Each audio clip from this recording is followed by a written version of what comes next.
kababayan natin. Kami ang inyong mga kapatid sa Balitan at Public Service. Dapat una sa lahat, abangan niyo po ulit kami bukas dito sa TV5, 1PH, RPTV, True TV at 105.9 True FM. Susunod na po ang Frontline Pilipinas. Live mula sa TV5 Media Center Reliance. Kasama ang buong puwersa ng News 5. Ito ang 28th KBP Golden Dove Awards at 13th Macatao Awards Best TV Newscast. Frontline Pilipinas.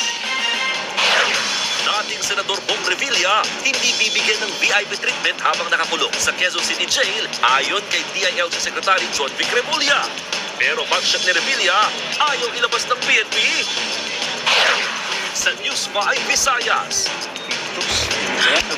Bugi pa dyan ko, anong bago ni shortstop? Bagong silang na sanggol na isinilid sa Ecobag, natagpuan sa tambak ng mga basura.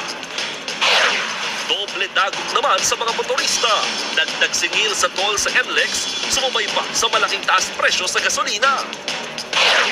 Mga taga-Albay na perwisyo ng pagmula ng abo mula sa nag-aalbrotong Bulkang Mayon. Sa Thailand, pagmasdan ang monghe na yan na bigla na lang nilingkis ng sawa. Nakaligtas kaya siya? News 5 Exclusive. Dating PNP Chief Nicolas Torre, tatakbo sa 2028? Anong posisyon kaya? Eto na nga, Miss Universe 2018 Catriona Gray in her artista era na.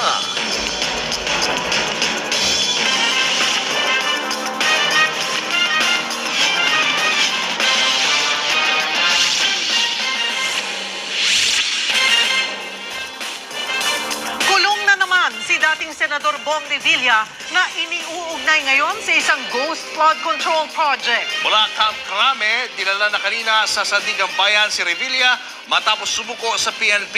At live mula sa Quezon City, nasa frontline ng balitang yan si Gio Robles.